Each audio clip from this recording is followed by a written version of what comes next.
জান বাঁচানো ফরজ না, ঈমান বাঁচানো ফরজ। কোন শয়তান যেন এই ফালতু এক কথা মুসলিম সমাজে দিয়ে দিয়েছিল যে কোনো উপায়ে জান বাঁচাতে হবে। না, এটা ফালতু কথা, মিথ্যে কথা, শয়তানের বচন যে জান বাঁচানো ফরজ। বিলকুল না, ঈমান বাঁচানো ফরজ। নফল ইবাদত গুলো ছেড়ে দিলে ঈমান দুর্বল হয়ে যায়। ফরজ ইবাদত গুলোকে পরিত্যাগ করলে, বর্জন করলে ইসলাম থেকে বের হয়ে যেতে হয়, ইসলাম থেকে বের হয়ে যেতে হয়। এক একটা ফরজ ছেড়ে দেওয়ার পরিণতি এক এক রকম। সালাত ছেড়ে দেওয়ার পরিণতি হচ্ছে কুফরি। যে ব্যক্তি সালাত পরিত্যাগ করবে তার অবস্থান হচ্ছে সে কাফের হয়ে যাবে। যে ব্যক্তি সালাত পরিত্যাগ করবে তার জানাজা নেই। যে ব্যক্তি সালাত পরিত্যাগ করবে তার মুসলিমদের কবরস্থানে তার কোনো দাফন নেই, তার দাফন নেই। কোনো মুসলিম কবরস্থানে তাকে দাফন করা যাবে না। তার জানাজায় কোনো মুসলিম অংশগ্রহণ করতে পারে না একজন সালাত পরিত্যাগকারীর জানাজায়। সালাত পরিত্যাগকারী ব্যক্তির সাথে বিবাহ শাদী বৈধ নয়। যে ব্যক্তি সালাত পরিত্যাগ করবে সে মুরতাদ হয়ে যাবে। ইসলামী খলিফা তাকে হত্যা করবে, নির্দিষ্ট সময় দিয়ে তারপরে তাকে হত্যা করবে মুরতাদ হিসাবে। সালাত পরিত্যাগ করার কঠিন ভয়াবহতা হচ্ছে এগুলো।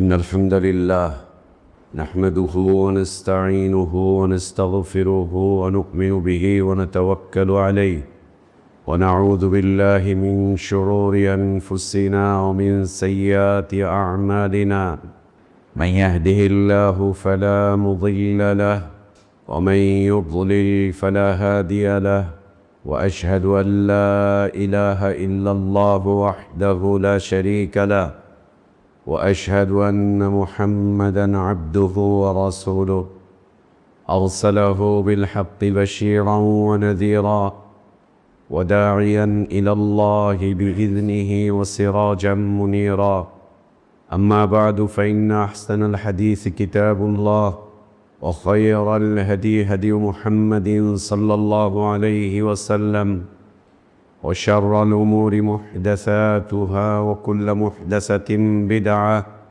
وكل بدعة ضلالة وكل ضلالة في النار. يا أيها الذين آمنوا اتقوا الله حق تقاته ولا تموتن إلا وأنتم مسلمون. يا أيها الناس اتقوا ربكم الذي خلقكم من نفس واحدة وخلق منها زوجها وبث منهما رجالا كثيرا ونساء واتقوا الله الذي تساءلون به والأرحام إن الله كان عليكم رقيبا. يا أيها الذين آمنوا اتقوا الله وقولوا قولا سديدا يصلح لكم أعمالكم ويغفر لكم ذنوبكم ومن يطع الله ورسوله فقد فاز فوزا عظيما.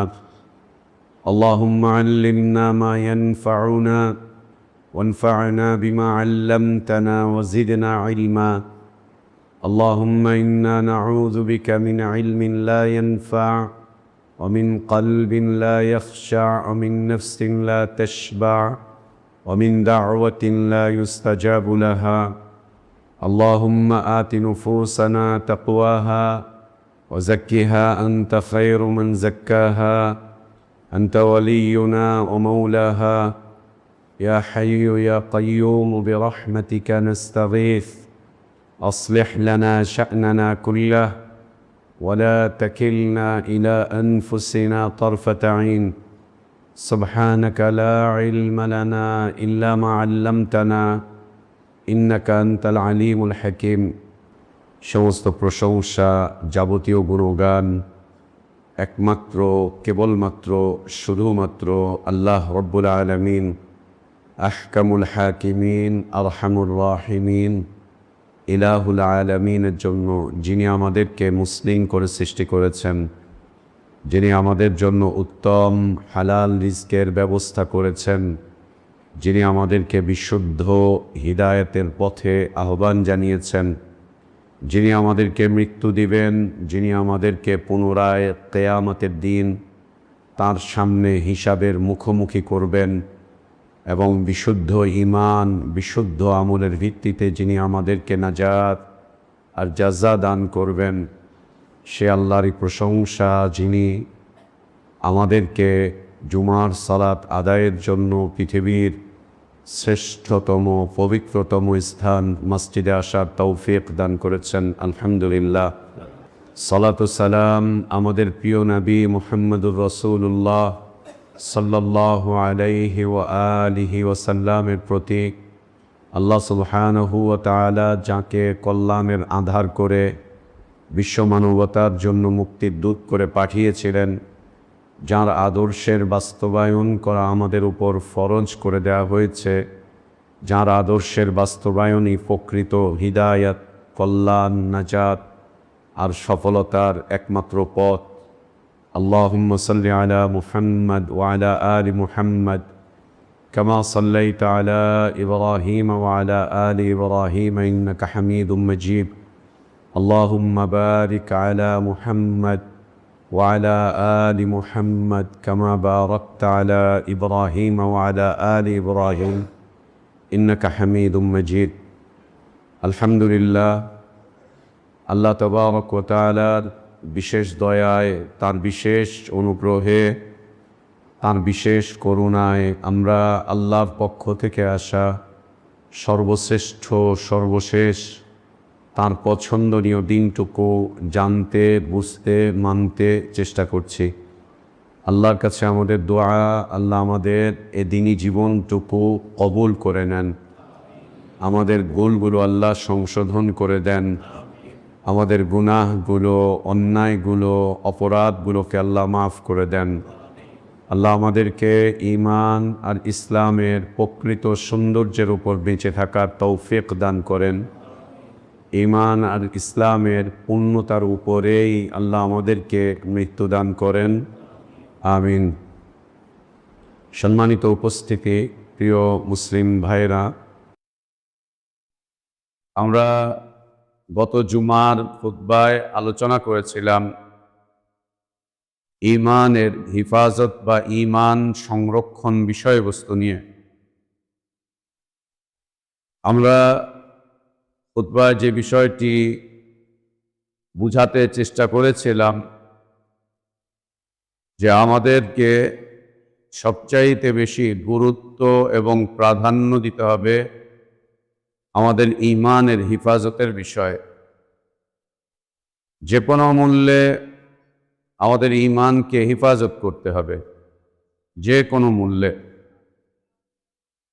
ঈমানকে ধ্বংস করার, ঈমানকে দুর্বল করার, ঈমানহীন জীবন যাপন করার, ঈমানকে বিনষ্ট করার যে করুণ পরিণতি আমরা কোরআন এবং সুন্নাহ থেকে জানি, তা কখনোই সুখকর নয়, কখনোই শুভ নয়,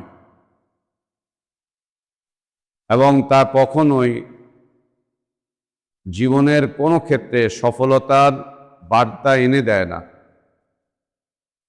ঈমানকে ধ্বংস করা, ঈমানকে বিনষ্ট করা, ঈমানহীন জীবন যাপন করা, ঈমানকে পরিত্যাগ করা, এটা সুখকর কোনো বিষয় নয়, এটা কোনো শুভ কাজ নয়, এবং এটি জীবনের কোনো ক্ষেত্রে সফলতার কোনো বার্তা বয়ে আনে না। আমরা একটা ফালতু কথা সবসময় বলি, ফালতু এই কথাটাকে আমরা ব্যাপকভাবে প্রসিদ্ধি দিয়েছি।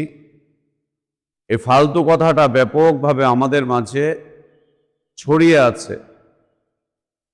কথাটা হচ্ছে জান বাঁচানো ফরজ। এই কথাটা সর্বৈব মিথ্যে কথা। এ কথা সর্বৈব মিথ্যে কথা। জান বাঁচানো ফরজ হলে পৃথিবীর কোনো মানুষই নিজে নিজের জানকে বাঁচাতে পারে না। মৃত্যু যখন চলে আসে কেউ বাঁচতে পারবে না। তাহলে এমন কোন ফরজ বিষয়, যে বিষয়বস্তু কোনো মানুষই আদায় করতে পারে না, আল্লাহ এমন একটা ফরজ আমাদের উপরে করলেন যে বিষয়টি আমরা কেউ আদায় করতে পারি না, দুনিয়াতে কেউ পারেনি। জান বাঁচানো ফরজ। দ্বিতীয়ত হচ্ছে পৃথিবীর কোনো নবী এবং রসুলকে এবং তাদের বিশুদ্ধ সহযোগীদেরকে, বিশুদ্ধ সাথী সঙ্গীদেরকে দেখা যায়নি যে তারা জান বাঁচাতে গিয়ে তাদের ঈমানকে তারা বিনষ্ট করে দিয়েছে, ঈমানকে তারা ক্ষতিগ্রস্ত করেছে। জান বাঁচাতে গিয়ে তারা ঈমানকে পরিত্যাগ করেছেন। জান বাঁচাতে গিয়ে সামান্য মূল্যে ঈমানকে তারা ছেড়ে দিয়েছেন, এটা দেখা যায়নি কখনোই। কোনো নবী রসুলকে, তাদের বিশুদ্ধ কোনো সহযোগী, তাদের বিশুদ্ধ কোনো সাথী সঙ্গী সাহাবী এবং যুগ যুগ ধরে সালাফে সালেহিনদের কাউকেই দেখা যায়নি যে জান বাঁচাতে গিয়ে তারা তাদের ঈমানকে পরিত্যাগ করেছেন, ঈমানকে বর্জন করেছেন, ঈমানকে স্বল্প মূল্যে বিক্রি করে দিয়েছেন। এমনটা পাওয়া যায়নি। বরং দেখা গিয়েছে যেটি আমরা কোরআন এবং সুন্নাহ অধ্যয়ন করলে পাই, ঈমান বাঁচাতে গিয়ে তারা তাদের জানকে বিলীন করে দিয়েছেন, ঈমান বাঁচাতে গিয়ে রক্ত ঝরিয়েছেন, ঈমান বাঁচাতে গিয়ে তাদের অঙ্গ প্রত্যঙ্গগুলো কাটা গিয়েছে, ঈমান বাঁচাতে গিয়ে তাদের বাড়ি ঘরগুলো থেকে তাদেরকে বের করে দেওয়া হয়েছে, ঈমান বাঁচাতে গিয়ে তারা দেশ থেকে দেশান্তরিত হয়েছেন, ঈমান বাঁচাতে গিয়ে তারা স্ত্রী সন্তান আত্মীয় স্বজন সবাইকে হারিয়েছেন, ঈমান বাঁচাতে গিয়ে নির্মম মৃত্যুর শিকার হয়েছেন, বিভীষিকাময় মৃত্যুর শিকার হয়েছেন। ঈমান বাঁচাতে গিয়ে, ঈমান বাঁচাতে গিয়ে তারা গোটা দুনিয়ার সাথে লড়াই করেছেন। ঈমান বাঁচাতে গিয়ে যার পর নাই কষ্ট এবং ত্যাগ তারা স্বীকার করেছেন, এবং এই কষ্ট আর ত্যাগ স্বীকার করতে গিয়ে তারা সর্বোচ্চ পরিণতি বা সর্বোচ্চ আঞ্জামের মুখোমুখি হয়েছেন ঈমান হিফাজত করতে গিয়ে। ঈমান হিফাজত করতে গিয়ে যতটুকু ত্যাগ দেওয়ার দরকার হয়েছে আল্লাহ তাদের থেকে ততটুকু ত্যাগ নিয়েছেন, তারপরেও তারা ঈমানকে অক্ষুণ্ণ রেখেছিলেন, ঈমানকে অক্ষুণ্ণ রেখেছিলেন। সহিহ বুখারীতে আমরা একজন সাহাবীর মৃত্যুকালীন একটি কবিতা পাই। একজন সাহাবীকে খ্রিস্টানরা ধরে নিয়ে গিয়েছে, নিয়ে যে তাকে তার ঈমান পরিত্যাগ করার জন্য বিভিন্ন ধরনের দুনিয়াবি অফার, বিভিন্ন ধরনের দুনিয়াবি বিষয়বস্তু তার সামনে তুলে ধরেছে। তুমি যদি খ্রিস্টান হয়ে যাও তোমাকে সম্পদ দিব, খ্রিস্টান হয়ে যাও তোমাকে রাজ্য দিব, তুমি যদি খ্রিস্টান হয়ে যাও তোমাকে সুন্দরী নারীকে বিয়ে করিয়ে দিব, তুমি যদি খ্রিস্টান হয়ে যাও তাহলে তোমাকে এই দিব, এবং তাকে একটা লম্বা সময়ও দিল ভাবার জন্য, চিন্তা করার জন্য। একটা পর্যায়ে তিনি যখন কোনোভাবেই তাদের এই সমস্ত কথায় গললেন না, এই সমস্ত কথাকে গ্রহণ করলেন না, একটা পর্যায়ে রাজার পক্ষ থেকে আদেশ হলো তাকে শুলিতে চড়িয়ে হত্যা করার। যখন তাকে শুলিতে চড়িয়ে হত্যা করা হচ্ছে, দুনিয়ায় যতগুলো নির্মম পদ্ধতির হত্যাকাণ্ড আছে তার মধ্যে একটা হচ্ছে শুলিতে চড়িয়ে হত্যা করা। দুনিয়াতে মানুষ মানুষকে হত্যা করে, কখনো কেটে কেটে টুকরো করে, কেটে টুকরো টুকরো করে দেয়, কেটে টুকরো টুকরো করে দেয়। আমরা তখন বেশ অনেকটা ছোট, আমাদের মহল্লাতে কিছু সন্ত্রাসী ছেলে পেলে, ওরা বয়সে আমাদের চেয়ে তখন অনেক বড়,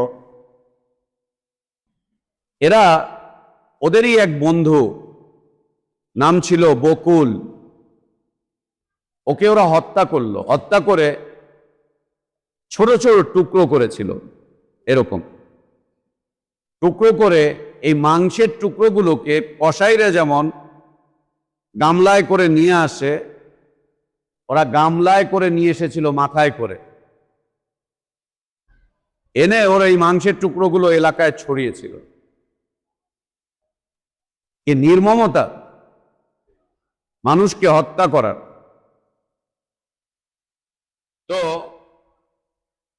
মানুষকে টুকরো টুকরো করে কেটে হত্যা করে, অথবা গলায় ছুরি চালিয়ে দিয়ে জবাই করে হত্যা করে, অথবা শ্বাস রুদ্ধ করে হত্যা করে, অথবা বিষ প্রয়োগ করে হত্যা করে, অথবা আগুনে ফেলে হত্যা করে।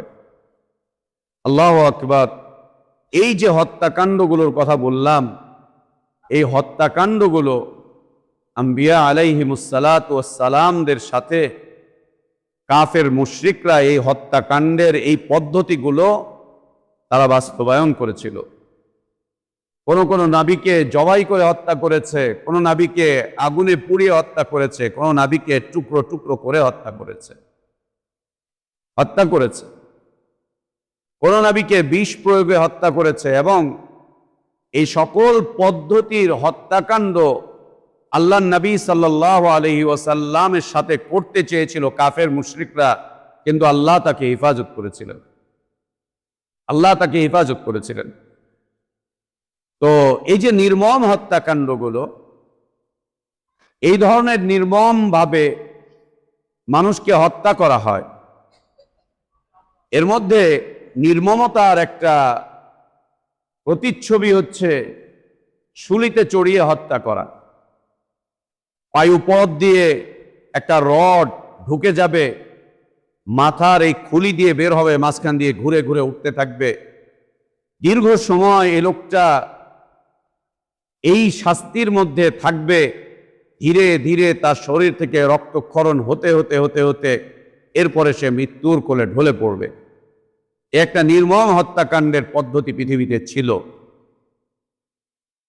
তো এই সাহাবীর সাথে যখন এই কাজটা করা হচ্ছে, তাকে এই শুলিতে চড়িয়ে হত্যা করছে, তখন তিনি এই হত্যাকাণ্ডের আনন্দে আনন্দিত হয়েছিলেন যে আমাকে এভাবে করে হত্যা করা হচ্ছে। খুব খুশি হয়েছিলেন, খুব আনন্দিত হয়েছিলেন। আনন্দিত হয়ে তিনি একটি সুন্দর কবিতা আবৃত্তি করেছিলেন, লাস্তু উবালি হিনা উকতালু মুসলিমান আলা আইয়ু যামবিন কানা ফিল্লাহি মাসরাই ওয়াযালিকা ফি যাতিল ইলাহি ওয়া আন ইয়াশা ইউবারিক লি ফি আওসালি শিলবিন মুমাজ্জাই। তিনি বলছিলেন, আমাকে যখন ঈমানের উপরে টিকে থাকার ক্ষেত্রে, আল্লাহর প্রতি অটল অবিচল ঈমান থাকার কারণে আমাকে যখন হত্যা করা হচ্ছে, অর্থাৎ আমি আমার ঈমান রক্ষা করতে গিয়ে আজ যে নির্যাতিত হয়ে হত্যাকাণ্ডের শিকার হচ্ছি, এ নিয়ে আমার মধ্যে কোনো পরোয়া নেই। কেন? আজকের এই নির্মম মৃত্যুর শিকার হচ্ছে আমার ঈমানকে আমি হেফাজত করতে গিয়ে। আমার ঈমানকে হেফাজত করতে গিয়ে এ নির্মমতার মৃত্যুর শিকার হচ্ছি আমি, এতে আমি কোনো পরোয়া করি না। কেন? হিনা উকতালু মুসলিমান, আজকে আমাকে হত্যা করা হচ্ছে আমি একজন মুসলিম হওয়ার কারণে, ইসলামের হেফাজত, ঈমানের হেফাজত করার কারণে আজকে আমাকে এভাবে করে হত্যা করা হচ্ছে। এই অবস্থায় পতিত হয়ে আমি আমার আল্লাহকে বলছি ইউবারিক লি ফি আওসালি শিলবিন মুমাজ্জাই, আমাকে যেভাবেই হত্যা করা হোক, শুলিতে চড়িয়ে অথবা কেটে টুকরো করে অথবা রক্ত জড়িয়ে যেভাবেই হত্যা করা হোক, আল্লাহ যেন আমার শরীরের প্রত্যেকটা কোনায় কোনায়, প্রত্যেকটা টুকরোতে, প্রত্যেকটা জোড়ায় জোড়ায় আল্লাহ যেন বারাকাত দান করেন। আমি যেন এই মৃত্যুটা ঈমানের উপরে থেকেই ঘটাতে পারি, ঈমানের উপরে থেকেই যেন আমার এই মৃত্যুটা ঘটে। জি, জান বাঁচানো ফরজ না, ঈমান বাঁচানো ফরজ। কোন শয়তান যেন এই ফালতু এক কথা মুসলিম সমাজে দিয়ে দিয়েছিল যে কোনো উপায়ে জান বাঁচাতে হবে। না, এটা ফালতু কথা, মিথ্যে কথা, শয়তানের বচন যে জান বাঁচানো ফরজ। বিলকুল না, ঈমান বাঁচানো ফরজ। এজন্য আল্লাহ নবী সাল্লাল্লাহু আলাইহি ওয়া আলিহি ওয়াসাল্লামের মুবারক তিনটি উক্তি নবী সাল্লাল্লাহু আলাইহি ওয়া আলিহি ওয়াসাল্লাম বলছেন, লা তুশরিক বিল্লাহি শাইআন ইন কুতিলতা, খবরদার তুমি আল্লাহর সাথে শিরক করবে না, মানে ঈমান বিক্রি করবে না, ঈমান ধ্বংস করবে না, ঈমানকে বরবাদ করবে না। ইন কুতিলতা, ঈমানের উপরে থাকার কারণে যদি তোমাকে হত্যাও করে দেওয়া হয়, তাও আল্লাহর সাথে শিরক করে তুমি তোমার ঈমানকে বরবাদ করো না। আপনি তাওহীদের উপরে আছেন, ঈমানের উপরে আছেন, এই কারণে যদি আপনাকে হত্যাও করা হয়, আপনি ওই হত্যাকাণ্ডের শিকার হন, ওই হত্যাকাণ্ডকে আপনি মেনে নেন, তাও আল্লাহর সাথে শিরক করে আপনি আপনার ঈমানকে বরবাদ করতে চান না। ইন কুতিলতা। দ্বিতীয় মুবারক উক্তি নবী সাল্লাল্লাহু আলাইহি ওয়া আলিহি ওয়াসাল্লামের, লা তুশরিক বিল্লাহি শাইআন ইন কুতিআতা, তুমি আল্লাহর সাথে শিরক করো না, তোমার ঈমানকে তুমি বরবাদ করো না, বিনষ্ট করো না, ঈমানকে হারিয়ে দিও না। ইন কুতিআতা, যদি তোমাকে কেটে টুকরো টুকরো করে ফেলা হয়, কেটে টুকরো টুকরো করে ফেলা হয়, তাও তুমি তোমার ঈমানকে বিনষ্ট করতে যেও না, ঈমানকে ধ্বংস করো না, ঈমানকে বরবাদ করো না, ঈমানকে বিক্রি করতে যেও না, যদিও তোমাকে কেটে টুকরো টুকরো করে দেওয়া হয়। আল্লাহ নবী সাল্লাল্লাহু আলাইহি ওয়াসাল্লামের মুবারক তৃতীয় উক্তি, তিনি বলছেন, লা তুশরিক বিল্লাহি শাইআন আও হুররিকতা, তুমি কখনোই কোনো অবস্থাতেই আল্লাহর সাথে শিরক করো না, ঈমানকে বিনষ্ট করো না, ঈমানকে ধ্বংস করো না, ঈমানকে বরবাদ করো না, ঈমানকে ধ্বংস করো না, বরবাদ করো না, যদি তোমাকে আগুনে পুড়িয়ে হত্যা করে দেওয়া হয়। ধরে আগুনে ফেলে দিয়েছে, আগুনে জ্বলতে থাকো, কিন্তু ঈমানকে বরবাদ করো না। আগুনে জ্বলে পুড়ে ছাই হয়ে যাও, কিন্তু ঈমানকে নষ্ট করো না, ঈমানকে বরবাদ করে দিও না। আজ তো আমাদের হালাত হচ্ছে এরকম, ঈমানের কারণে এদেশের কাউকে হত্যা করা হয়েছে খুঁজেই পাওয়া যায় না, রাজনৈতিক কারণে হত্যাকাণ্ডের শিকার, রাজনৈতিক প্রতিপক্ষ হওয়ার কারণে হত্যাকাণ্ডের শিকার, এলাকায় প্রভাব বিস্তার করার কারণে হত্যাকাণ্ডের শিকার, চাঁদাবাজি করতে গিয়ে হত্যাকাণ্ডের শিকার, আরো কিছু করতে গিয়ে হত্যাকাণ্ডের শিকার। ঈমানের কারণে এদেশে কাউকে হত্যা করা হচ্ছে এরকম কোন নজির আমরা দেখতে পাই না, দেখাতেও পারবো না, দেখাতে পারবো না যে ঈমানের কারণে হচ্ছে, ঈমানের কারণে হচ্ছে। সুবহানাল্লাহি ওয়া বিহামদি, যে আল্লাহ নবী সাল্লাল্লাহু আলাইহি ওয়া আলিহি ওয়াসাল্লামের এই মুবারক উক্তিগুলো, যে ঈমানের উপরে থাকতে গিয়ে যেভাবে যাই আসুক না কেন তোমার উপরে, তুমি তোমার ঈমানকে বরবাদ করতে চেও না, ঈমানকে নষ্ট করতে চেও না। জান দেওয়া তো অনেক পরের কথা, মাত্র 2-4টা টাকার জন্য ঈমান বিক্রি করার নজির আমাদের সামনে এখন অনেক অনেক অনেক। মাত্র 2-4টা টাকার জন্য ঈমান বিক্রি করে দেওয়ার নজির অহরহ ঘটছে, 2-4টা টাকার জন্য। রাজনৈতিক দলের 5 আটার একটা পদের জন্য ঈমানকে বিনষ্ট করছে, রাজনৈতিক দলের 5 আটা একটা পদ, আবারও বলছি, রাজনৈতিক দলের 5 আটার একটা পদের জন্য ঈমানকে বরবাদ করে দিচ্ছে, ঈমানকে শেষ করে দিচ্ছে, নিজেকে ধর্মনিরপেক্ষ রাজনীতির সাথে সম্পৃক্ত করছে। ও জানেই না আল্লাহ কত মূল্যবান দামি জিনিস ওকে দিয়েছেন। ও জাতীয়তাবাদী হতে গিয়ে ওর ঈমানকে বরবাদ করছে, ও নকশালি বাকশালী হতে গিয়ে ওর ঈমানকে বরবাদ করছে, ও সাম্রাজ্যবাদিতার ক্ষেত্রে গিয়ে নিজের ঈমানকে বরবাদ করছে, এলাকার চামচা হতে গিয়ে নিজের ঈমানকে বরবাদ করে দিচ্ছে, শেষ করে দিচ্ছে। অল্প কয়েকটা টাকায়, সামান্য একটা পদ পদবীর লোভে ঈমানকে শেষ করে দিচ্ছে, ঈমানকে শেষ করে দিচ্ছে। আর তাদের ঈমানগুলো শেষ হচ্ছে কোন ভাবে? আমরা গত জুমায় বলেছিলাম যে ঈমানের হিফাজত হবে আমলের মাধ্যম দিয়ে, ইবাদতের মাধ্যম দিয়ে। ইবাদতে যেন মুতাবাত থাকে, মুতাবাত কি? ইবাদতে যেন ধারাবাহিকতা অব্যাহত থাকে, ইবাদতে যেন ধারাবাহিকতা অব্যাহত থাকে। ধারাবাহিকতাটা কি? আপনি জীবনের যেই ক্ষেত্রে আছেন সেক্ষেত্রেই আল্লাহ তাবারক ওয়া তাআলা আপনার উপরে বিভিন্ন ধরনের ইবাদতকে নির্ধারণ করে দিয়েছেন। বিভিন্ন ধরনের ইবাদত। একটা ছোট্ট শিশু বাচ্চা, নাবালেগ বাচ্চা, ওর কোনো ইবাদত নেই, ওর ইবাদত সম্পাদন করবে হচ্ছে ওর মা বাপ। একটা নাবালক শিশু বাচ্চা, ওর কোনো ইবাদত নাই, ওর ইবাদত সম্পাদন করবে ওর মা বাপ। মা বাপ সেটা কি? একদম ছোট্টবেলা থেকে ওকে ফিতরাতে ইসলামের উপরে গড়ে তোলার জন্য তারা সচেষ্ট থাকবে একদম ছোটবেলা থেকে। এই বাচ্চা ইসলামী ফিতরাতের উপরে বেড়ে উঠবে, ওর ইবাদতের জীবন শুরু হতে যাচ্ছে ওর মা বাবার মাধ্যম দিয়ে। মা বাবা করবে, মা বাবা ওকে রবের মারিফাত দিবে, মা বাবা ওকে দ্বীনের মারিফাত দিবে, মা বাবা ওকে নবীর মারিফাত দিবে, মা বাবা ওকে আল্লাহর কালামের মুখামুখি করে দিবে, মা বাবা ওকে সালাত শেখাবে, তাহারাত শিখাবে, মা বাবা ওকে কালিমাতুত তাওহীদ শিখাবে, কালিমাতুশ শাহাদা শিখাবে, মা বাবা ওকে আল্লাহর কথাগুলো বলবে, মা বাবা ওকে নবী রাসূলদের কথাগুলো বলবে। এটা মা বাবার জিম্মাদারি, মা বাবার জিম্মাদারি হচ্ছে। এগুলো করার জন্য তো আমরা স্কুলে ভর্তি করিয়ে দেই।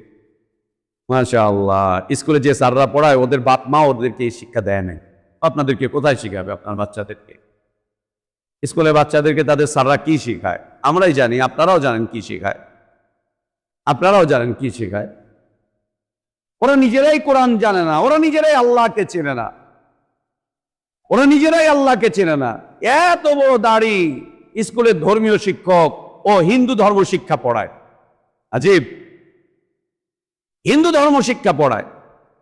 আবার একজন হিন্দু অমুসলিম বৌদ্ধ, ওকে দেখা যাচ্ছে স্কুলে ইসলাম ও নৈতিক শিক্ষার তিনি শিক্ষক।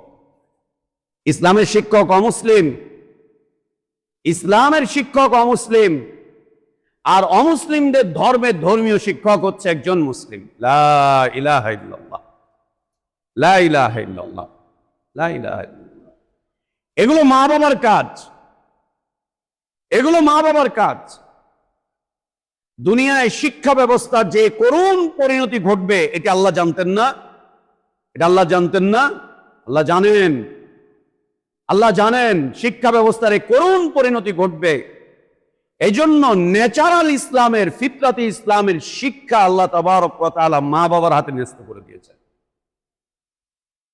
তারা করবে এটি। আর আমরা এই কাজটা দিয়ে দিয়েছি হচ্ছে স্যারের কাছে, ম্যামের কাছে, মিসের কাছে, শিক্ষা প্রতিষ্ঠানে ওদেরকে দিয়ে দিয়েছি। কেন দিয়েছি? আমাদের সাথে এটার কোনো সম্পর্ক নেই। তার কারণ আমাদের বাপ মা আমাদেরকে এভাবে গড়ে তুলেনি, তো আমরা আমাদের সন্তানকে কিভাবে গড়ে তুলবো? এই কালচার তো আমরা কোনোদিন দেখিনি যে মা বাবাকে শিক্ষক হতে হবে। অথচ আপনি দেখেন ইসলামের ইতিহাসে যতজন ইমাম আছে, ইসলামের ইতিহাসে যতজন ইমাম আছে, প্রত্যেক ইমামের প্রাইমারি শিক্ষক হচ্ছে তার মা অথবা তার বাপ। এবং অধিকাংশ ইমামরা মা বাবার কাছে কোরআন হিফজ সম্পন্ন করেছে। অধিকাংশ ইমামরা ইসলামের প্রাথমিক শিক্ষা, হাদিসের বড় একটা অংশ, সিরাতের কিছু অংশ, এগুলো শিক্ষা করেছে ঘরে মা বাবার কাছে। অধিকাংশ ইমামদের, অধিকাংশ ইমামদের। ততদিন পর্যন্ত ইসলাম ছিল সোনালী যুগের ইসলাম, ততদিন পর্যন্ত ইসলাম ছিল সোনালী যুগের ইসলাম, যতদিন পর্যন্ত মা বাবারা ছিলেন সন্তানদের আদর্শ শিক্ষক, আদর্শ শিক্ষক। লা ইলাহা ইল্লাল্লাহ। এটা যখন আমাদের হাত থেকে ছুটে গিয়েছে, আমাদের ঈমান বরবাদ হয়েছে, শেষ হয়ে গিয়েছে। ঈমানকে বিক্রি করে দিচ্ছে স্বল্প মূল্যে, সামান্য কিছুতে। যেখানে ঈমানের হেফাজত করতে গিয়ে জীবনের সর্বোচ্চ ত্যাগ স্বীকার করার কথা এই জাতির, ঈমানের হেফাজত করতে গিয়ে সর্বোচ্চ ত্যাগ স্বীকার করার কথা যে জাতির, সে জাতি তাদের ঈমানকে 2-4টা টাকায়, 2-4টা বিড়ির টানে, 2-4 বোতল মদে, 2-4টা পদ পদবিতে তারা তাদের ঈমানকে বরবাদ করে দিচ্ছে। যে জাতি ঈমান হেফাজতের ক্ষেত্রে সর্বোত্তম নমুনা পেশ করার কথা, সর্বোচ্চ ত্যাগ স্বীকার করার কথা, সর্বোচ্চ ত্যাগের নমুনা যাদের পেশ করার কথা, তারা 2-4টা টাকার বিনিময়ে, 2-4টা মদের বোতলে, 2-4টা বিড়ির মাধ্যম দিয়ে, 2-4টা টাকা এবং পদ পদবীর মাধ্যম দিয়ে, সামান্য কিছুর বিনিময়ে তারা তাদের ঈমানকে বরবাদ করে দিচ্ছে, শেষ করে দিচ্ছে। আর ইমানের কিস্তি যখন ডুবে যায় তখন আর মুসলিমিনদের কোনো ঐতিহ্য বাকি থাকে না। যেমন আজ আর পৃথিবীতে মুসলিমিনদের কাছে তাদের কোনো ঐতিহ্য আর অবশিষ্ট নেই, সব হারিয়ে ফেলেছি আমরা। আমাদের ইসলামের কোনো ঐতিহ্য আমাদের হাতে আর নেই। ইসলামের ঐতিহ্য এখন সব কিতাবের মধ্যে আছে। ইসলামের ঐতিহ্য এখন সব কিতাবের মধ্যে রয়েছে, কোরআনে এবং কিতাবের মধ্যে রয়েছে।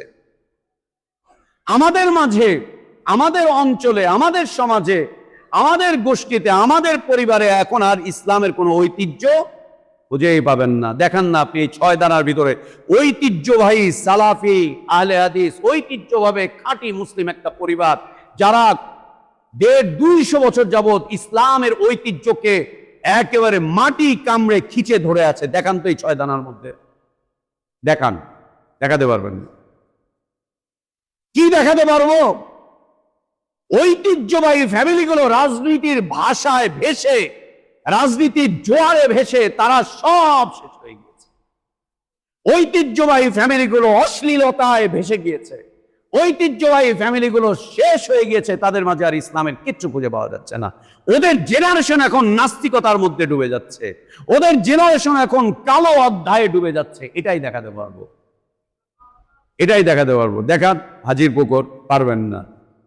দেখেন গোটা গাজীপুর জেলায় একটা ঐতিহ্যবাহী ইসলামী পরিবার, ঐতিহ্যবাহী সুফি পরিবার দেখাতে পারবেন, পীর পরিবার দেখাতে পারবেন, দেখাতে পারবেন।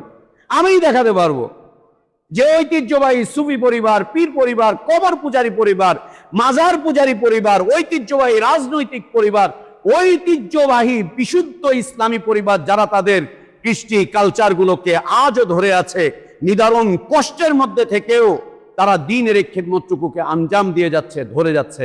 দেখান, দেখাতে পারবেন না, দেখাতে পারবেন না। গোটা বাংলাদেশে দেখান, কষ্ট হয়ে যাবে, কষ্ট হয়ে যাবে। বলবেন উত্তরাঞ্চলে যান, গেলে দেখবেন, গিয়ে দেখেন। বলবেন দক্ষিণাঞ্চলে যান, গিয়ে দেখবেন, দেখেন, গিয়ে চষে বেড়ান, ঐতিহ্য আর খুঁজে পাবেন না। ঐতিহ্যবাহী এলাকাগুলো সব ধ্বংস হয়ে গিয়েছে। আমাদের ঐতিহ্যবাহী এলাকাগুলো আজকে থেকে 40-50 বছর আগে একদম শেষ হয়ে গেছে, বরবাদ হয়ে গেছে। আমাদের ঐতিহ্যবাহী এলাকাগুলো, ঐতিহ্যবাহী গোষ্ঠীগুলো সব শেষ হয়ে গিয়েছে, যারা একটা সময় দিন নিয়েই এদেশের আনাচে কানাচে বিচরণ করত গত 50-60 বছর আগে, তাদের সব শেষ হয়ে গিয়েছে। ওরা এখন সব পাশ্চাত্য সভ্যতার রাজনীতি নিয়ে ব্যস্ত, পাশ্চাত্য আদর্শ আর নীতি নিয়ে তারা এখন সব ব্যস্ত। খুঁজে পাবেন না, খুঁজেই পাবেন না। ঐতিহ্য শেষ হয়ে গিয়েছে। সুবহানাল্লাহ ওয়া বিহামদিহি। কেন? কেন? ইমানের হিফাজত, ইমানের হিফাজত আমলের মাধ্যম দিয়ে, ইবাদতের মাধ্যম দিয়ে ইমানের হেফাজত করা। আর সেটি কি? ইবাদতের ক্ষেত্রে মুতাবাআত বর্জন রাখা। ইবাদতের ক্ষেত্রে মুতাবাআত, একের পর এক, একের পর এক, একের পর এক। আপনি ছোট বাচ্চা ছিলেন, তখন আপনার ইবাদত সম্পন্ন করেছে আপনার মা বাবা। তারা যদি সম্পন্ন না করে থাকে, তারা আল্লাহর কাছে দায়ী হবে, আল্লাহর আদালতে তাদেরকে দাঁড় করানো হবে। বাঁচতে পারবে না কোনো মা, কোনো বাপ, আল্লাহর আদালতে তাদেরকে দাঁড় করানো হবেই, দাঁড়াতেই হবে তাদেরকে, বাঁচতে পারবে না। এরপরে এই শিশুকাল পার করে যখন আমরা বালিগ হলাম, এই বালিগ হওয়ার জীবনে, বুলুগের এই জীবনে ইবাদতের সূচনা শুরু হয়ে গেল। আর এক ধাপ। এখন কি? এখন হচ্ছে আমার ইবাদত আমি করব। এখন আর মা বাবা এখানে প্রশ্নবিদ্ধ না। মা বাবা সাহায্য করবেন, সহযোগিতা করবেন, আমার ইবাদত আমি করব। সেটা কি? আল্লাহ বলছেন হাফিযু আলাস সালাওয়াত ওয়াস সালাতিল উসতা ওয়া কুমু লিল্লাহি কানিতিন। তোমরা সালাতগুলোর হেফাজত করো, সালাতের হেফাজত করো। সালাতের হেফাজত কিভাবে করব? 5 ওয়াক্ত সালাত সঠিক সময়ে, সঠিক পদ্ধতিতে, সঠিক সময়ে, সঠিক পদ্ধতিতে জামাতের সাথে, পুরুষ হলে জামাতের সাথে মসজিদে এসে আদায় করা, এটা হচ্ছে সালাতের হেফাজত। 5 ওয়াক্ত সালাত সঠিক সময়ে, সঠিক পদ্ধতিতে, পুরুষ হলে মসজিদে এসে জামাতের সাথে আদায় করা, এটা হচ্ছে সালাতের হেফাজত। আল্লাহ এই হেফাজত করতে বলেছেন। হেফাজত করো, সালাতের হেফাজত করো। সালাতের হিফাজত করলে কি হবে? আল্লাহ নবী সাল্লাল্লাহু আলাইহি ওয়াসাল্লাম বলছেন, যে ব্যক্তি সালাতের হিফাজত করলো সে তার দ্বীনকে হিফাজত করে ফেললো, আর যে ব্যক্তি সালাতকে বিনষ্ট করলো সে তার দ্বীনকে ধ্বংস করে দিল। দ্বীন ধ্বংস করে দিল। নেতা ডেকেছে, মিছিলে যেতে হবে, কোথায় ফজর আর কোথায় জোহর আর কোথায় আসর? নেতা ডাকছে, মসজিদের গেটের সামনে সব এসে জড়ো হয়ে আছে, সব এসে জড়ো হয়ে আছে। গত সরকারের আমলে একদিন ফজরের সময় বের হলাম, সালাত আদায় করব, তো মসজিদের সামনে অনেক নেতা কর্মীরা জমা, একটা দলের অনেক। তাকিয়ে দেখলাম আমাদের পরিচিত ভাই ব্রাদার বেশ কিছু দাঁড়িয়ে আছে। তো জিজ্ঞেস করলাম, কখন আসছো? বলছে 3টার দিকে আসছি। কেন? ভাই আসতে বলছে। ভাই কি করবে? ভাই আমাদেরকে নিয়ে একটা রাজনৈতিক প্রোগ্রাম আছে, ওখানে যাবে। রাতে 3টা থেকে জমায়েত হয়েছে। বললাম আজান হচ্ছে, চলো যাই, নামাজে যাই। যে ভাই এসে খুঁজবে যে, আল্লাহ তোমাকে আহ্বান জানিয়েছেন, আদেশ করেছেন, নির্ধারণ করে দেওয়া হয়েছে, চলো যাই। বলছে যাচ্ছি, তুমি যাও। যাচ্ছি, তুমি যাও। সালাত পড়ে বেরোলাম, ওখানেই ঠায় দাঁড়িয়ে দাঁড়িয়ে ওদেরকে বিট আনতে দেখলাম। নামাজ পড়ছো? না, পড়া হয়নি। নামাজ পড়ছো? না, পড়া হয়নি। তোমার নেতা পড়ছে, যেই নেতার কথা বলছে ওকে আমরা জীবনে কোনোদিন আমাদের মহল্লার ওকে আমরা মসজিদে দেখি নাই। জীবনে কোনোদিন উষ্টা খেয়েও মসজিদে পড়ে না, উষ্টা খেয়েও মসজিদে ধাক্কা খেয়ে পড়ে না। সুবহানাল্লাহ। সালাত পরিত্যাগ করে দিচ্ছে, জামাত পরিত্যাগ করছে, সালাতের বিষয়বস্তুকে পরিত্যাগ করছে। আল্লাহ নবী সাল্লাল্লাহু আলাইহি ওয়াসাল্লাম বলেন, যে ব্যক্তি তার সালাতের হিফাজত করলো সে তার দ্বীনকে হিফাজত করে ফেললো, আর যে তার সালাতকে বিনষ্ট করলো সে তার দ্বীনকে বিনষ্ট করে ফেললো। মান আকামাহা আকামাদ-দ্বীন ওয়া মান হাদামাহা হাদামাদ-দ্বীন।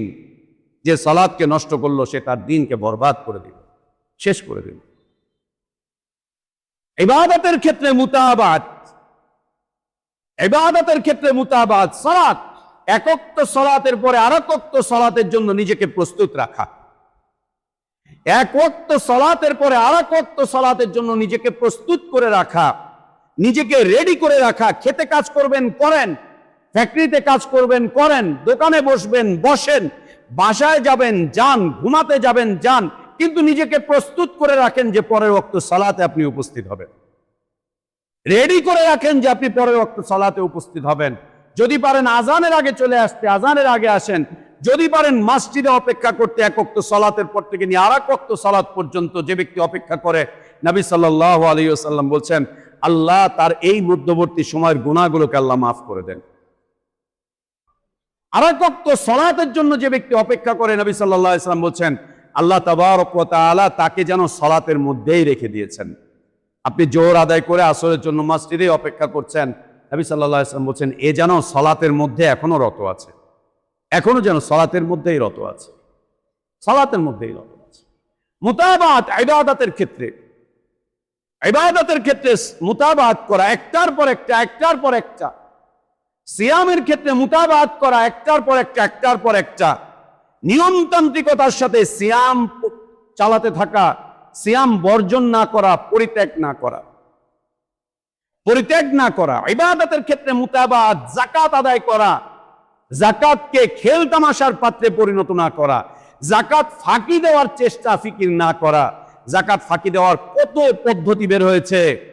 ভাই ট্যাক্স দেই তো এই জন্য আমি যাকাত দেই না, যাকাতটাকে আমি ট্যাক্সের কথা বলে যাকাতের নিয়তে যাকাত দিয়ে দিই, যাকাতের নিয়তে আমি ট্যাক্স আদায় করি। মাশাআল্লাহ, ট্যাক্স হারাম। মুসলিমদের থেকে ট্যাক্স নেওয়া নিষিদ্ধ, ইসলাম নিষিদ্ধ করেছে। মুসলিমদের থেকে ট্যাক্স নিতে পারবো না।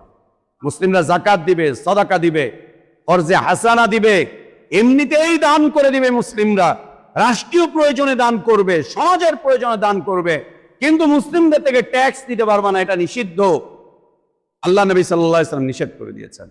এখন ট্যাক্স আটকে দিয়েছে, বলছে যাকাত ফান্ডে থেকে আমি ট্যাক্স দিয়ে দিচ্ছি, আদায় হবে না, বিলকুল বিলকুল না। যাকাতের ক্ষেত্রে মুতাবাত করা, জীবনের একটা পর্যায়ে হজ করার জন্য সচেষ্ট থাকা, নিজেকে প্রস্তুত করে রাখা যে বাইতুল্লাহর হজ করতে যাব। ফরজ ইবাদতের ক্ষেত্রে যেমন মুতাবাত, যুবক হয়েছি দাড়ি রাখার ক্ষেত্রে এটা একটা মুতাবাত, দান সাদাকা করা এটা একটা মুতাবাত, একইভাবে নফল নফল ইবাদত গুলো করা, এটা মুতাবাআত। ইবাদতের ক্ষেত্রে যত বেশি মুতাবাআত আসতে থাকবে তত বেশি ঈমান হিফাজত হতে থাকবে। আর আমরা বলেছিলাম যে ইবাদত আল্লাহ তাবারক ওয়া তাআলা যা আমাদের উপরে ফরজ করেছেন, বিধিবদ্ধ করে দিয়েছেন, নফল করেছেন, এই ইবাদতগুলো মানুষ তিনটা অঙ্গ দিয়ে করে। প্রথম অঙ্গ হচ্ছে তার কলবের মাধ্যম দিয়ে করে, দ্বিতীয় অঙ্গ হচ্ছে তার জবানের মাধ্যম দিয়ে করে, তৃতীয় অঙ্গ হচ্ছে তার অঙ্গ প্রত্যঙ্গগুলোর মাধ্যম দিয়ে ইবাদত সম্পাদন করে। এই ইবাদতের মুতাবাআত করতে থাকা, ইবাদতের মুতাবাআত যত বাড়বে ঈমান তত মাহফুজ থাকবে, সংরক্ষিত থাকবে। ইবাদতকে যত বেশি পরিত্যাগ করবে ঈমান তত ধ্বংসের দ্বার প্রান্তে গিয়ে পৌঁছে যাবে। আল্লাহ আমাদেরকে তৌফিক দান করেন। আলহামদুলিল্লাহি আলা ইহসানিহি والشكر له على توفيقه وامتنانه واشهد ان لا اله الا الله وحده لا شريك له واشهد ان محمدا عبده ورسوله صلى الله عليه وعلى اله واصحابه وبارك وسلم تسليما كثيرا الى يوم الدين ثم اما بعد। সম্মানিত মুসল্লিবৃন্দ, ইবাদতের মুতাবাআতের মাধ্যম দিয়ে ঈমানের হিফাজত করতে থাকা, জীবনে যে ক্ষেত্রে যতগুলো ইবাদত আল্লাহ তাবারক ওয়া তাআলা ফরজ করেছেন এই ফরজগুলো আদায়ে সদা সর্বদা সচেষ্ট থাকা।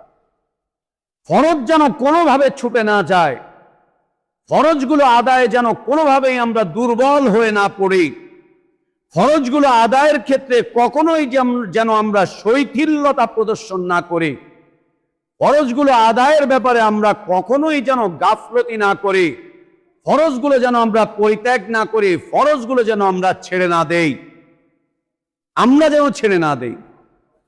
এক একটা ফরজ ছেড়ে দেওয়ার পরিণতি এক এক রকম। সালাত ছেড়ে দেওয়ার পরিণতি হচ্ছে কুফরি, সালাত ছেড়ে দেওয়ার পরিণতি হচ্ছে কুফরি। যে ব্যক্তি সালাত পরিত্যাগ করবে তার অবস্থান হচ্ছে সে কাফের হয়ে যাবে। যে ব্যক্তি সালাত পরিত্যাগ করবে তার জানাজা নেই। যে ব্যক্তি সালাত পরিত্যাগ করবে তার মুসলিমদের কবরস্থানে তার কোনো দাফন নেই, তার দাফন নেই। কোনো মুসলিম কবরস্থানে তাকে দাফন করা যাবে না, তার জানাজায় কোনো মুসলিম অংশগ্রহণ করতে পারে না একজন সালাত পরিত্যাগকারীর জানাজায়। সালাত পরিত্যাগকারী ব্যক্তির সাথে বিবাহ শাদী বৈধ নয়, বিয়ে শাদী সালাত পরিত্যাগকারীদের সাথে বৈধ নয়। যে ব্যক্তি সালাত পরিত্যাগ করবে সে মুরতাদ হয়ে যাবে। ইসলামী খলিফা তাকে হত্যা করবে, নির্দিষ্ট সময় দিয়ে তারপরে তাকে হত্যা করবে মুরতাদ হিসাবে। সালাত পরিত্যাগ করার কঠিন ভয়াবহতা হচ্ছে এগুলো। যাকাত পরিত্যাগ করার কঠিন ভয়াবহতা হচ্ছে আবু বকর সিদ্দিক রাদিয়াল্লাহু আনহু ওয়ারদা তাদের বিরুদ্ধে যুদ্ধের ঘোষণা করেছিলেন এবং তাদেরকে হত্যা করার আদেশ করেছিলেন যে তাদেরকে যুদ্ধের মাধ্যম দিয়ে তাদেরকে হত্যা করা হবে যে ব্যক্তি যাকাত পরিত্যাগ করবে। যাকাত অনাদায়ী ব্যক্তির সাথে, যাকাত অস্বীকারী ব্যক্তির সাথে আবু বকর সিদ্দিক রাদিয়াল্লাহু আনহু ওয়ারদা যুদ্ধের ঘোষণা করেছিলেন যে ওর সাথে যুদ্ধ হবে, অথচ কোন মুসলিমের সাথে কোন মুসলিমের যুদ্ধ বৈধ না। সাহাবীগণ এমনকি ওমর রাদিয়াল্লাহু আনহু বললেন যে আপনি যাদের বিরুদ্ধে যুদ্ধের ঘোষণা করেছেন তারা তো লা ইলাহা ইল্লাল্লাহ বিশ্বাস করে, লা ইলাহা ইল্লাল্লাহ স্বীকৃতি দেয়। যাদের বিরুদ্ধে যুদ্ধের ঘোষণা করছেন এরা তো সালাত আদায় করে, এদের বিরুদ্ধে আপনি কিভাবে যুদ্ধের ঘোষণা করছেন? আল্লাহর নবী সাল্লাল্লাহু আলাইহি ওয়াসাল্লামের এই প্রিয় সাহাবী তিনি বলছেন, আল্লাহর কসম করে বলছি যে ব্যক্তি সালাতের আর যাকাতের ফরজের মধ্যে কোনো পার্থক্য তৈরি করবে আমি তার সাথে লড়াই করতেই থাকব। হয় ওদের থেকে আমি যাকাত উসুল করব, অথবা ওদের সাথে লড়াই করতে করতে আমি শাহাদাত বরণ করব, অথবা ওদেরকে হত্যা করব। ফরজের বিষয়বস্তু, ফরজের বিষয়বস্তু, ফরজ হজের বিষয়ে ওমর ইবনুল খাত্তাব রাদিয়াল্লাহু আনহু আরদার চমৎকার একটা উক্তি। তিনি বলছেন, আমার খুব ইচ্ছে করে সামর্থ্য থাকার পরেও বিভিন্ন অজুহাত দিয়ে যে ব্যক্তি হজ করা থেকে বিরত থাকে, আমার খুব ইচ্ছে করে ওদের বাড়িঘরগুলোতে আগুন দিয়ে ওদেরকে জ্বালিয়ে পুড়িয়ে শেষ করে দেয়। হজ ফরজ হওয়ার পরেও যে ব্যক্তি হজ আদায় করা থেকে বিরত থাকে, ওমর রাদিয়াল্লাহু আনহু বলছেন যে আমার ইচ্ছে করে এদেরকে জ্বালিয়ে পুড়িয়ে শেষ করে দিতে, এদের বাড়ি ঘরগুলোকে জ্বালিয়ে পুড়িয়ে শেষ করে দিতে। কেন? একটা ফরজকে এরা কিভাবে পরিত্যাগ করে, একটা ফরজকে এরা কিভাবে পরিত্যাগ করে, কিভাবে পরিত্যাগ করে, একটা ফরজকে কিভাবে পরিত্যাগ করে। হজ পরিত্যাগ করার ব্যাপারে আলী রাদিয়াল্লাহু আনহু আরদার সুন্দর এক উক্তি, তিনি বলছেন যে ব্যক্তি হজ ফরজ হওয়ার পরেও, সামর্থ্য থাকার পরেও যে ব্যক্তি হজ করতে যায় না, বাইতুল্লাহর হজ করে না, ও এই অবস্থায় যদি মৃত্যুবরণ করে, সে ইহুদি হয়ে মরল না খ্রিস্টান হয়ে মরল আমি জানি না, তিনি বলে দিচ্ছেন এই ব্যক্তি ইহুদিদের সাথে সাদৃশ্যতা রেখে অথবা খ্রিস্টানদের সাথে সাদৃশ্যতা রেখে মৃত্যুবরণ করলো। কেন? ওরাও সামর্থ্য থাকার পরে ওরা হজ করতে যেত না, ওরাও হজ করতো না, ওদেরও হজ নেই। আর এই নামদারি মুসলিম ব্যক্তি এও সামর্থ্য থাকার পরে হজ করতে যাচ্ছে না, যে ইহুদি হয়ে মরল না খ্রিস্টান হয়ে মরল আমি জানি না, দুইটার একটাই সে পতিত হয়ে মারা যাবে, দুইটার একটাই পতিত হয়ে মারা যাবে। সুবহানাল্লাহ ওয়া বিহামদিহি। সম্মানিত মুসল্লিবৃন্দ, ইবাদতের ক্ষেত্রে মুতাবাত, ফরজগুলোকে যত্নের সাথে আদায় করা, খুব চমৎকার ভাবে ফরজ ইবাদতগুলোকে যত্নের সাথে আদায় করা, এটাকে ইবাদতকে বোঝা মনে না করা, ইবাদতকে নিজের জিম্মাদারি হিসাবে পালন করা, যে এটা আমার জিম্মাদারি, এটা আমার জিম্মাদারি, এটা আমাকে পালন করতে হবে, এটা আদায় করলে আমার ঈমানের হেফাজত হবে, এটা পালন করলে আমার সৌভাগ্য রয়েছে, এটা পালন করলে পরে আমি সুখী হব, আমি সমৃদ্ধ হব, আমি সফল হব, এটা আমার জন্য, ফরজ ইবাদত আমার জন্য। এর সাথে সাথে নফল যে সমস্ত ইবাদতগুলো রয়েছে, এক্ষেত্রে মুতাবাত অব্যাহত রাখা। রমাদানুল মুবারকে তাহাজ্জুদ পড়েছেন, কিয়ামুল লাইল পড়েছেন, রমাদান চলে গিয়েছে, মসজিদে কিয়ামুল লাইলের দরজাও বন্ধ হয়ে গিয়েছে, মসজিদে কিয়ামুল লাইলের দরজাও বন্ধ হয়ে গিয়েছে।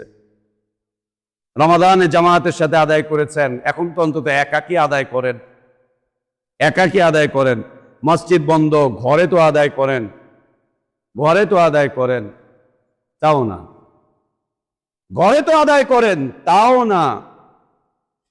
ওমর ইবনুল খাত্তাব রাদিয়াল্লাহু আনহু আরদা বলছেন, আল্লাহর রাসূল সাল্লাল্লাহু আলাইহি ওয়া আলিহি ওয়াসাল্লাম বলেছেন, যে ব্যক্তি, যার এই অভ্যাস যে সে নিয়মিত কিয়ামুল লাইল করে, তাহাজ্জুদের সালাত আদায় করে, কোনো কারণে যদি কোনোদিন তাহাজ্জুদের সালাতটা ছুটে যায়, কোনো কারণে যদি কোনোদিন তার তাহাজ্জুদের সালাতটা ছুটে যায়, সে যেন দিনের বেলায় সেই সালাতটাকে আদায় করে, একে বলা হয় মুতাবাত। রাতে সালাত আদায় করা অভ্যাস, তাহাজ্জুদ পড়া অভ্যাস, কোনো কারণে ছুটে গিয়েছে, ঘুম থেকে উঠতে পারেননি, জাগ্রত হতে পারেননি, দিনের বেলায় সেই তাহাজ্জুদের সালাত আদায় করে নিতে নবী সাল্লাল্লাহু আলাইহি ওয়াসাল্লাম বলেছেন। যদি কেউ এই কারণে দিনের বেলায় সালাত আদায় করে, নবী সাল্লাল্লাহু আলাইহি ওয়াসাল্লাম বলছেন সে যেন রাতেই তাহাজ্জুদের সালাত আদায় করলো, আল্লাহ তাকে সেই পরিপূর্ণ সওয়াব দান করবেন, পরিপূর্ণ সওয়াব আল্লাহ তাবারক ওয়া তাআলা তাকে দান করবেন। আব্দুল্লাহ ইবনে ওমর ইবনুল আস রাদিয়াল্লাহু আনহুমা তিনি বলছেন যে আল্লাহ রাসূল সাল্লাল্লাহু আলাইহি ওয়া আলিহি ওয়াসাল্লাম তাকে বলছিলেন ওসিয়াত করতে গিয়ে, এই আব্দুল্লাহ, তুমি ওই ব্যক্তির মতো হতে যেও না যে ব্যক্তি ইবাদত করে অতঃপর সে আবার তার ইবাদতটাকে ছেড়ে দেয়।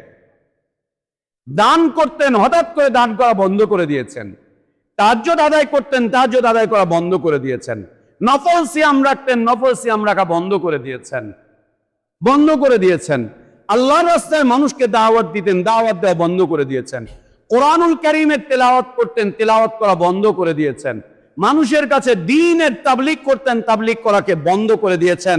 নবী সাল্লাল্লাহু আলাইহি ওয়াসাল্লাম তাকে ওসিয়ত করতে গিয়ে বলছেন, হে আব্দুল্লাহ, তুমি ওই ব্যক্তির মতো হতে চেও না যে ব্যক্তি ইবাদত শুরু করে, আমল শুরু করে, আবার আমলটাকে ছেড়ে দেয়। কি হবে? ঈমান দুর্বল হয়ে যাবে, ঈমানের লেয়ার নিচে নেমে যাবে, ঈমানের স্তর আস্তে আস্তে নামতে থাকবে, আস্তে আস্তে নামতে থাকবে, আস্তে আস্তে নামতে থাকবে। উম্মুল মুমিনিন আয়েশা সিদ্দিকা তাইয়্যিবা তাহিরা রাদিয়াল্লাহু আনহা তিনি বলছেন, আল্লাহর রাসূল সাল্লাল্লাহু আলাইহি ওয়া আলিহি ওয়াসাল্লাম যদি কোনোদিন অসুস্থতার কারণে, ব্যথা বেদনার কারণে, অসুস্থতার কারণে, ব্যথা বেদনার কারণে কোনোদিন যদি তিনি রাতে তাহাজ্জুদের সালাত আদায় করতে না পারতেন, তিনি দিনের বেলায় 12 রাকাত সালাত আদায় করতেন। তাহাজ্জুদ হিসাবে দিনের বেলায় 12 রাকাত সালাত তিনি আদায় করে নিতেন। এটা হচ্ছে ইবাদতের ক্ষেত্রে মুতাবাআত, একটার পর একটা এগিয়ে যাওয়া, ছোট থেকে আরো বড় হয়ে যাওয়া, বড় থেকে কখনো ধাপ করে নিচে না চলে আসা, বন্ধ করে না দেওয়া। নফল ইবাদত গুলো ছেড়ে দিলে ঈমান দুর্বল হয়ে যায়, ফরজ ইবাদত গুলোকে পরিত্যাগ করলে, বর্জন করলে ইসলাম থেকে বের হয়ে যেতে হয়, ইসলাম থেকে বের হয়ে যেতে হয়। ইবাদতের ক্ষেত্রে মুতাবাআত, দ্বীনের তালিম অর্জন করা, দ্বীনের তালিম অর্জন করলে ঈমান মজবুত থেকে মজবুত হতে থাকে। দ্বীনের তালিম অর্জন করা বন্ধ করে দিলে, দার্স করা বন্ধ করে দিলে, তাদরিস করা বন্ধ করে দিলে, তালিম করা বন্ধ করে দিলে, দ্বীনের দার্সে বসা বন্ধ করে দিলে, ঈমান দুর্বল হতে হতে একটা পর্যায়ে শয়তান এসে ওয়াসওয়াসা দিতে দিতে তাকে নাস্তিকতার দিকে নিয়ে চলে যায়, নাস্তিকতার দিকে নিয়ে চলে যায়। ইসলামের বিষয় তার মধ্যে ওয়াসওয়াসার জন্ম দেয়। ও ওয়াসওয়াসায় পড়তে পড়তে একটা পর্যায়ে ঈমান হারা হয়ে যায়, ঈমানকে বিনষ্ট করে ফেলে। আল্লাহর কাছে আমাদের দোয়া, আল্লাহ আমাদের ঈমানকে হেফাজত করার তৌফিক দান করেন। খুতবার যে বিষয়বস্তু আজকে এবং গত জুমায় আলোচনা করলাম, আল্লাহ এই বিষয়টি উপলব্ধি করে আমাদের ঈমানকে সংরক্ষণ করার, হেফাজত করার তৌফিক আল্লাহ আমাদেরকে দান করেন। আল্লাহুম্মা আসলিহ লানা দীনানা আল্লাযী হুয়া ইসমাতু আমরিনা ওয়াসলিহ লানা দুনিয়ানা আল্লাতী ফীহা মাআশুনা ওয়াসলিহ লানা আখিরাতানা আল্লাতী ইলাইহা মাআদুনা ওয়াজআলিল হায়াতা জিয়াদাতান লানা ফী কুল্লি খাইর والموت راحة لنا من كل شر اللهم قسم لنا من خشيتك ما تحول به بيننا وبين معصيتك ومن طاعتك ما تبلغنا به جنتك ومن اليقين ما تهون به علينا مصائب الدنيا متعنا اللهم بأسماعنا وأبصارنا وقواتنا أبدا ما بقيتنا واجعله الوارث منا واجعل ثأرنا على من ظلمنا وانصرنا على من عادانا اللهم لا تجعل مصيبتنا في ديننا اللهم لا تجعل مصيبتنا في ديننا ولا تجعل الدنيا أكبر همنا ولا مبلغ علمنا ولا إلى النار مصيرنا اللهم لا تسلط علينا بذنوبنا من لا يخافك فينا ولا يرحمنا اللهم ربنا آتنا في الدنيا حسنة وفي الآخرة حسنة وقنا عذاب النار اللهم اغفر لنا ذنوبنا وإسرافنا في أمرنا وكفر عنا سيئاتنا وتوفنا مع الأبرار عباد الله رحمكم الله إن الله يأمركم بالعدل والإحسان وإيتاء ذي القربى وينهى عن الفحشاء والمنكر والبغي يعظكم لعلكم تذكرون فاذكروا الله العظيم الجليل يذكركم واشكروه على نعمه يزدكم ولذكر الله أكبر والله يعلم ما تصنعون